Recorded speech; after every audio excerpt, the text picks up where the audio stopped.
C'est une première à Mahina. La commune accueille jusqu'à samedi le Salon du Livre. Le rendez-vous est donné à la Pointe Vénus. Il a réuni 1800 écoliers et collégiens ce matin. Les enseignants, les maires et les écrivains se sont associés pour motiver les scolaires à lire.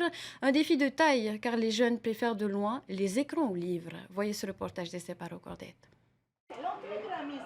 Quand le monde littéraire rencontre les collégiens, la magie opère. Les élèves se prêtent au jeu de la lecture. Qu'est-ce que tu aimes dans la lecture? Les personnages qu'on découvre et ça enrichit aussi le vocabulaire. D'habitude, moi, je lis pas beaucoup, mais ça dépend de ce que j'ai envie de lire. Parfois, j'aime lire des mangas, mais je préfère regarder des vidéos.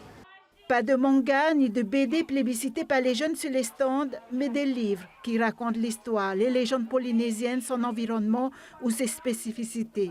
Pour les auteurs, le livre est loin d'être mort. Il y a un livre qui existe dans toutes les familles, dans pratiquement tous les foyers, et c'est la Bible. Comment ont-ils appris à lire un livre, en dehors de sa dimension sacrée? Ils arrivent à lire quelle que soit la petitesse du caractère. Et là, c'est un étonnement aujourd'hui de constater que les gens citent la Bible, lisent la Bible, parce que pour eux, ça représente quelque chose d'énorme.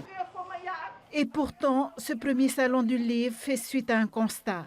Comme en métropole, les jeunes lisent de moins en moins. Ils préfèrent pianoter sur un portable, regarder la télé, jouer à la console, plutôt que de se plonger dans un roman.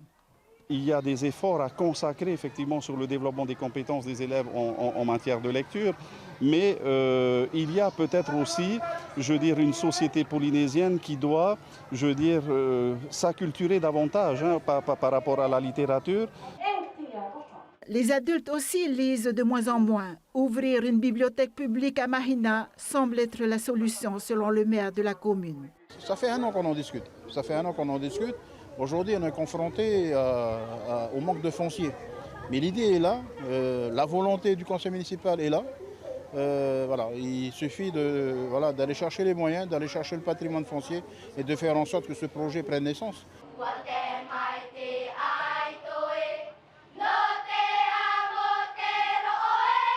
Ce premier salon du livre à Mahina rend hommage au Himene, au texte, à la poésie du regretté enseignant et écrivain Patrick Araya Amaru.